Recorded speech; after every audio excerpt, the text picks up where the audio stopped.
Welcome to Bedtime Universe and the short stories by the Bonfire series. In this series, I calmly read short stories with the soothing sounds of a bonfire in the forest to help you relax and drift off to sleep. Tonight, I'll be reading A Forest Betrothal by Erkman Chatrian. So, as always, settle comfortably into bed, close your eyes, and begin by taking a deep breath.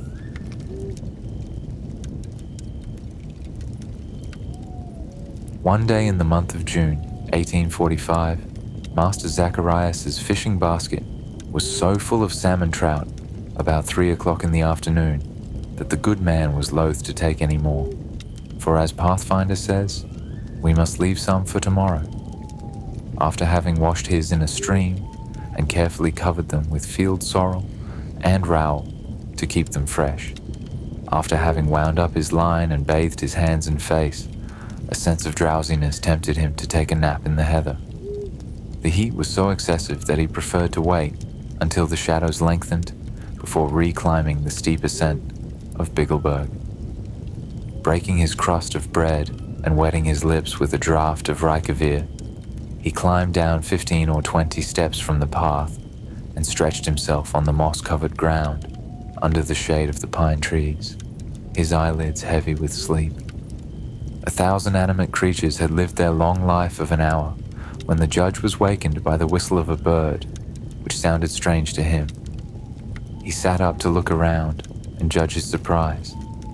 The so-called bird was a young girl of 17 or 18 years of age, fresh, with rosy cheeks and vermilion lips, brown hair, which hung in 2 long tresses behind her, a short, poppy-colored skirt with a tightly laced bodice completed her costume.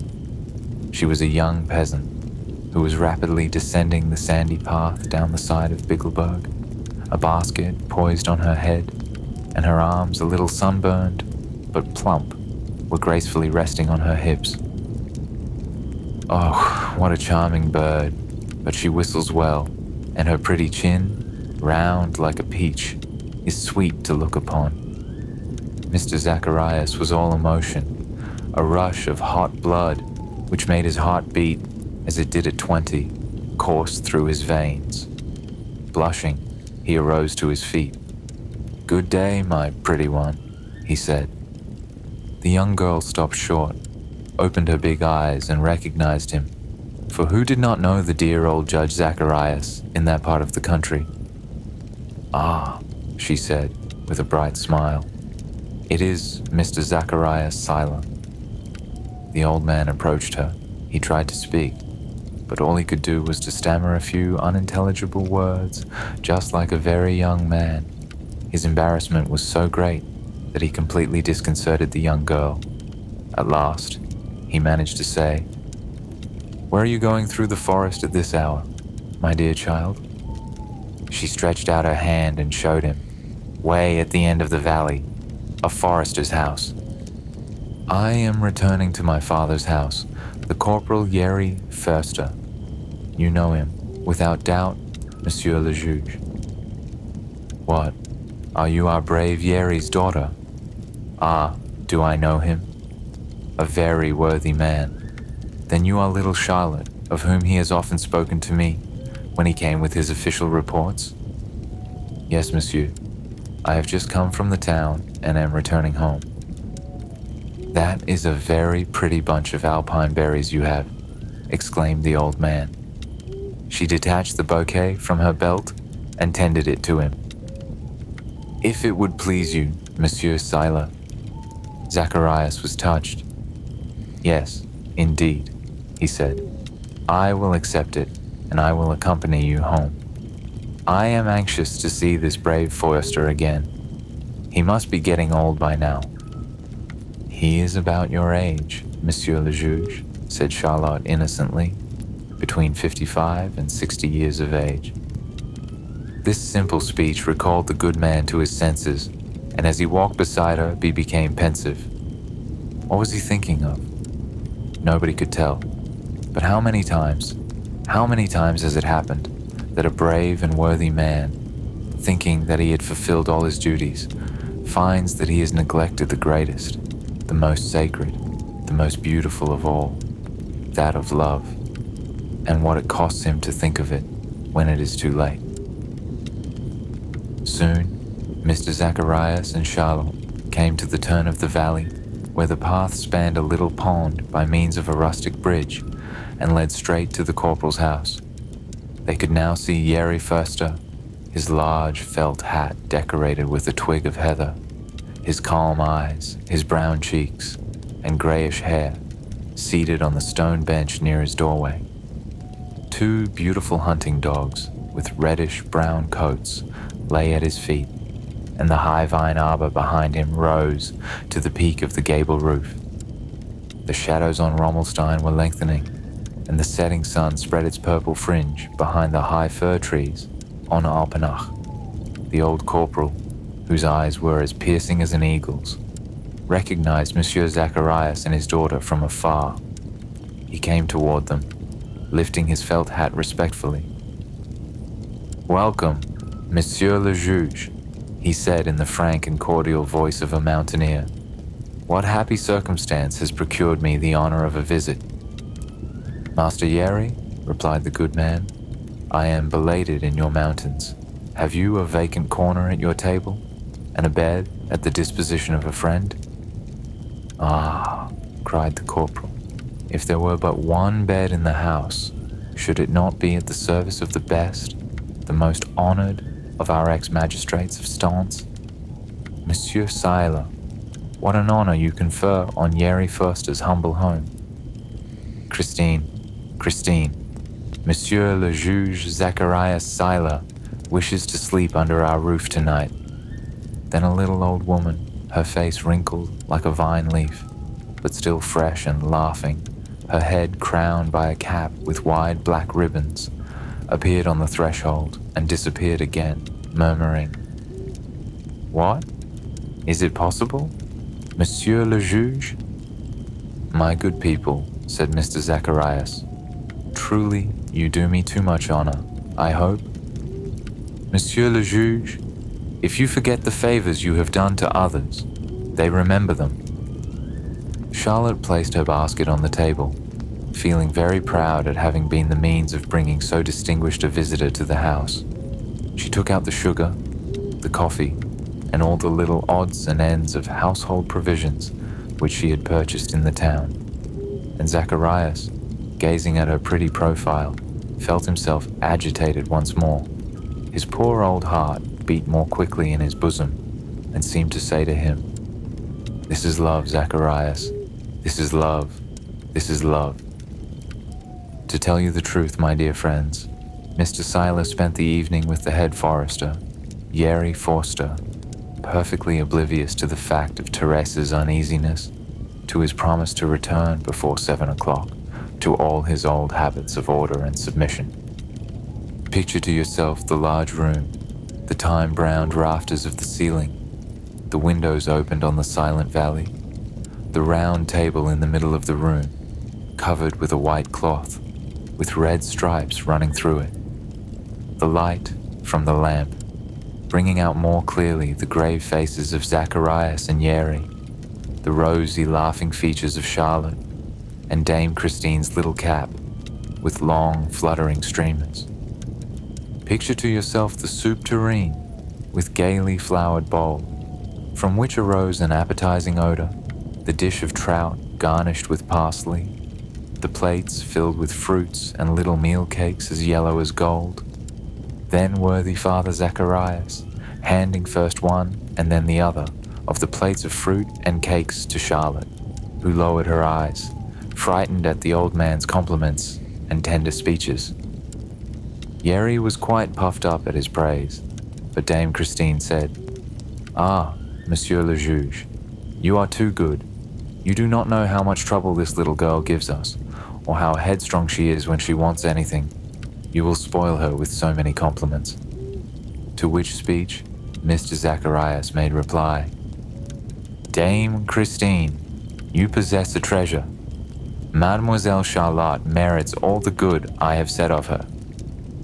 Then Master Yeri, raising his glass, cried out, let us drink to the health of our good and venerated Judge Zacharias Seiler." The toast was drunk with a will.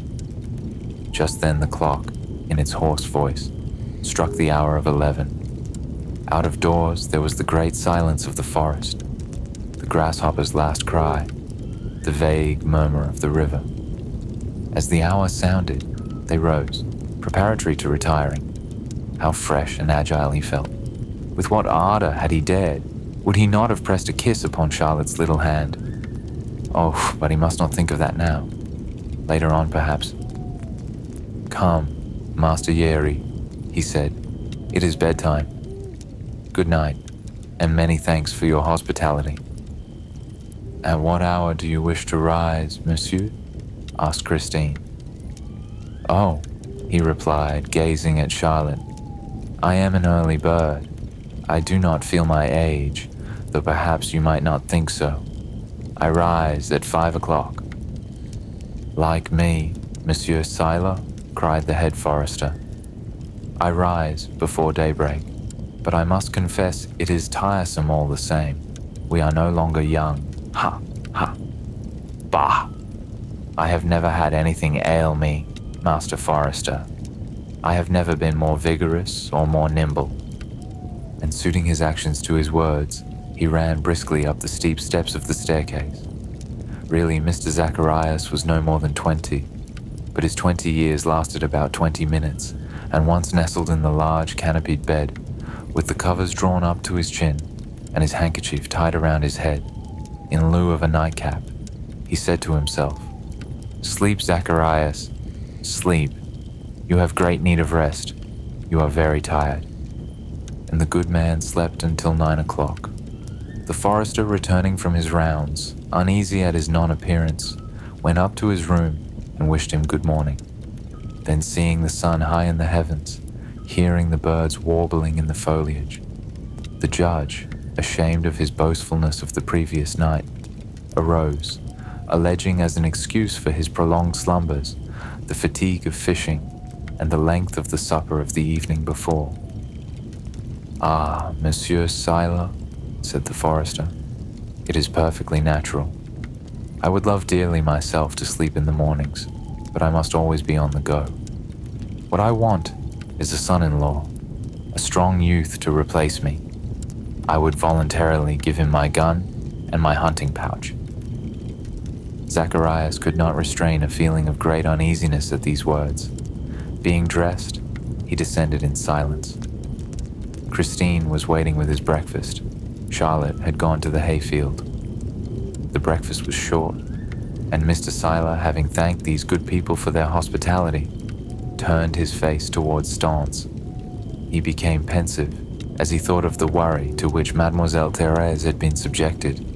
Yet he was not able to tear his hopes from his heart, nor the thousand charming illusions, which came to him like a latecomer in a nest of warblers. By autumn, he had fallen so into the habit of going to the forester's house that he was oftener there than at his own, and the head forester, not knowing to what love of fishing to attribute these visits, often found himself embarrassed at being obliged to refuse the multiplicity of presents which the worthy ex-magistrate, he himself being very much at home, begged of him to accept in compensation for his daily hospitality. Besides, Mr. Seiler wished to share all his occupations, following him in his rounds in the Grindelwald and Entelbach. Yeri Förster often shook his head, saying, "I never knew a more honest or better judge than Mr. Zacharias Seiler. When I used to bring my reports to him, formerly, he always praised me, and it is to him that I owe my raise to the rank of head forester. But," he added to his wife, "I am afraid the poor man is a little out of his head. Did he not help Charlotte in the hayfield, to the infinite enjoyment of the peasants? Truly, Christine, it is not right, but then I dare not say so to him. He is so much above us. Now he wants me to accept a pension, and such a pension, 100 florins a month, and that silk dress he gave Charlotte on her birthday. Do young girls wear silk dresses in our valley? Is a silk dress the thing for a forester's daughter? "Leave him alone," said the wife. "He is contented with a little milk and meal. He likes to be with us. It is a change from his lonesome city life, with no one to talk to but his old governess. Whilst here the little one looks after him. He likes to talk to her. Who knows? But he may end by adopting her and leave her something in his will." The head forester, not knowing what to say, shrugged his shoulders. His good judgment told him there was some mystery, but he never dreamed of suspecting the good man's whole folly. One fine morning, a wagon slowly wended its way down the sides of Bigelberg, loaded with 3 casks of old Reykjavik wine. Of all the presents that could be given to him, this was the most acceptable. For Jerry Forster loved, above everything else, a good glass of wine. "That warms one up," he would say, laughing. And when he had tasted this wine, he could not help saying, "Mr. Zacharias is really the best man in the world. Has he not filled my cellar for me? Charlotte, go and gather the prettiest flowers in the garden. Cut all the roses and the jasmine, make them into a bouquet, and when he comes, you will present them to him yourself. Charlotte, Charlotte, hurry up. Here he comes with his long pole." At this moment, the old man appeared, descending the hillside in the shade of the pines with a brisk step. As far off as Jerry could make himself heard, he called out, his glass in his hand, "Here is to the best man I know. Here is to our benefactor." And Zacharias smiled. Dame Christine had already commenced preparations for dinner. A rabbit was turning at the spit, and the savory odor of the soup whetted Mr. Siler's appetite. The old judge's eyes brightened when he saw Charlotte in her short poppy-colored skirt, her arms bare to the elbow, running here and there in the garden paths gathering the flowers, and when he saw her approaching him with her huge bouquet, which she humbly presented to him with downcast eyes. "Monsieur le Juge, will you deign to accept this bouquet from your little friend Charlotte?" A sudden blush overspread his venerable cheeks, and as she stooped to kiss his hand, he said, "No, no, my dear child. Accept rather from your old friend, your best friend, a more tender embrace." He kissed both her burning cheeks. The head forester, laughing heartily, cried out, "Monsieur Siler, come and sit down under the acacia tree and drink some of your own wine. Ah, my wife is right when she calls you our benefactor." Mr. Zacharias seated himself at the little round table, placing his pole behind him. Charlotte sat facing him. Jerry Forster was on his right. Then dinner was served, and Mr. Siler started to speak of his plans for the future. He was wealthy and had inherited a fine fortune from his parents. He wished to buy some few hundred acres of forest land in the valley and build in the midst a forester's lodge. "We would always be together," he said, turning to Jerry Forster. "Sometimes you at my house, sometimes I at yours." Christine gave her advice, and they chatted, planning now one thing, then another. Charlotte seemed perfectly contented, and Zacharias imagined that these simple people understood him. Thus, the time passed, and when night had fallen, and they had had a surfeit of Reykjavik, of rabbit, and of Dame Christine's Köchten, sprinkled with cinnamon, Mr. Saylor, happy and contented, full of joyous hope, ascended to his room, putting off until tomorrow his declaration, not doubting for a moment, but that it would be accepted. About this time of the year, the mountaineers from Harberg, Kusnacht, and the surrounding hamlets descend from their mountains about 1 o'clock in the morning and commence to mow the high grass in the valleys. One can hear their monotonous songs in the middle of the night, keeping time to the circular movement of the scythes, the jingle of the cattle bells, and the young men's and girls' voices, laughing afar in the silence of the night.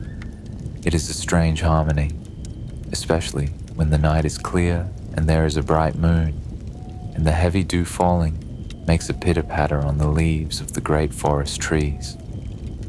Mr. Zacharias heard nothing of all this, for he was sleeping soundly, but the noise of a handful of peas being thrown against the window waked him suddenly. He listened and heard outside at the bottom of the wall a sit, sit, so softly whispered that you might almost think it the cry of some bird. Nevertheless, the good man's heart fluttered. "What is that?" he cried. After a few seconds' silence, a soft voice replied, "Charlotte, Charlotte, it is I." Zacharias trembled, and as he listened with ears on the alert for each sound, the foliage on the trellis struck against the window, and a figure climbed up quietly, oh so quietly, then stopped and stared into the room. The old man, being indignant at this, rose and opened the window, upon which the stranger climbed through noiselessly. "Do not be frightened, Charlotte," he said. "I have come to tell you some good news. My father will be here tomorrow."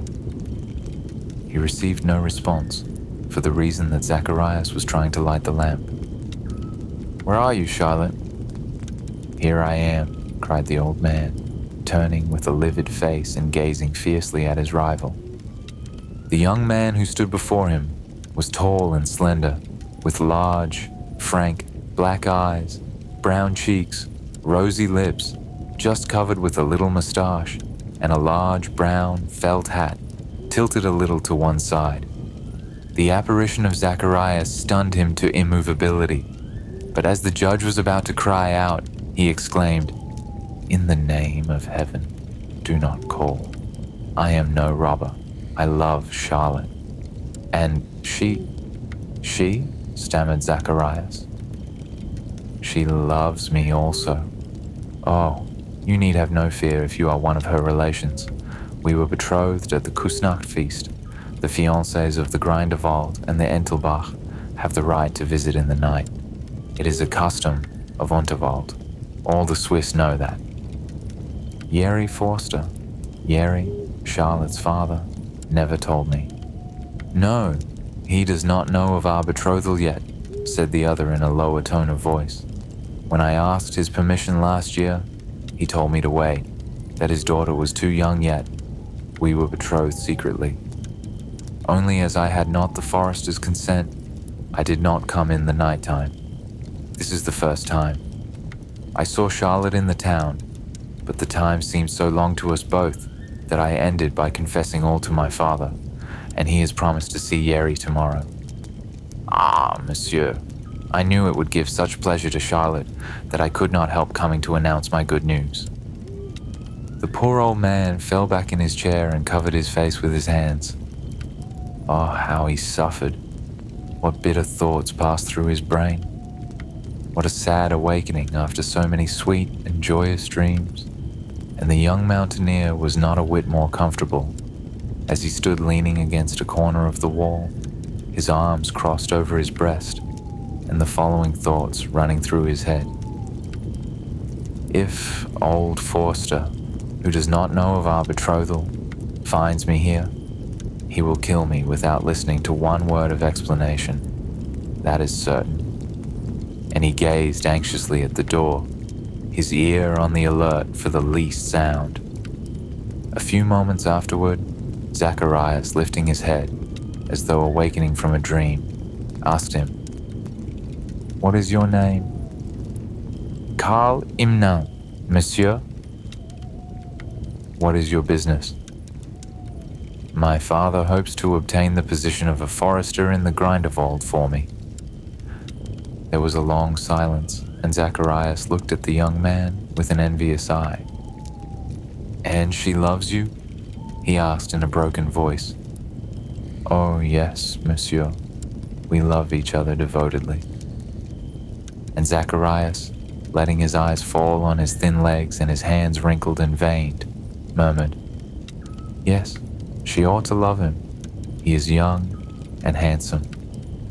And his head fell on his breast again.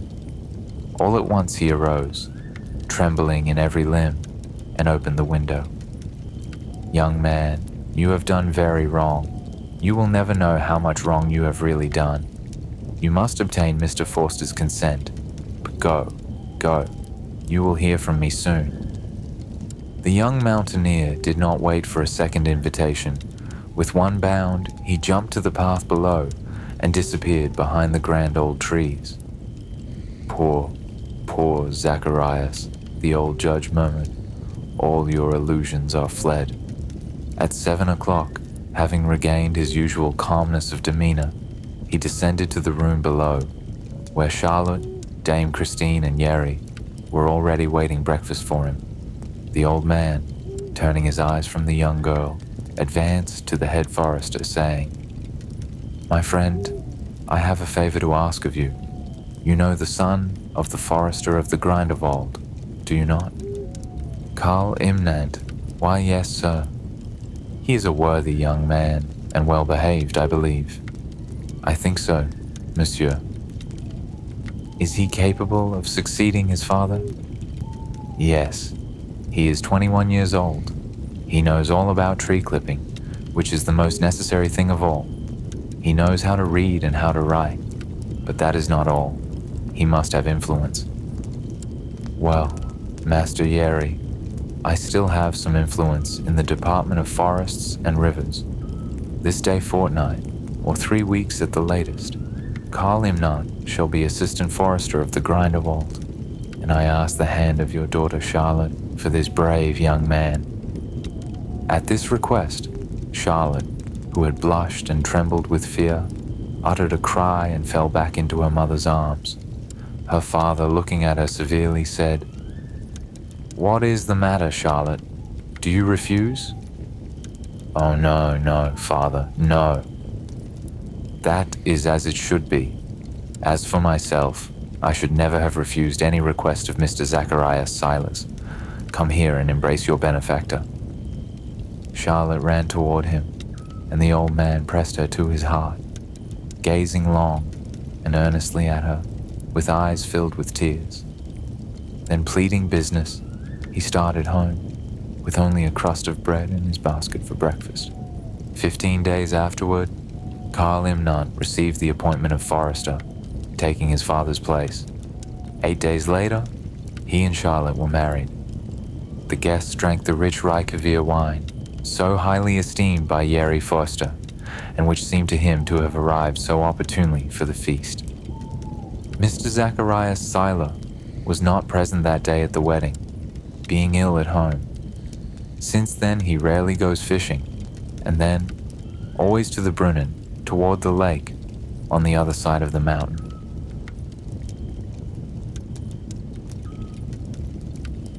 That was the end of A. Forest Betrothal. I will let the bonfire keep going for a while, so you can stay relaxed and peacefully drift off to sleep. If sleep doesn't come right away, remember that laying still and resting peacefully is still valuable for your body and mind. Sweet dreams, and I'll see you next time.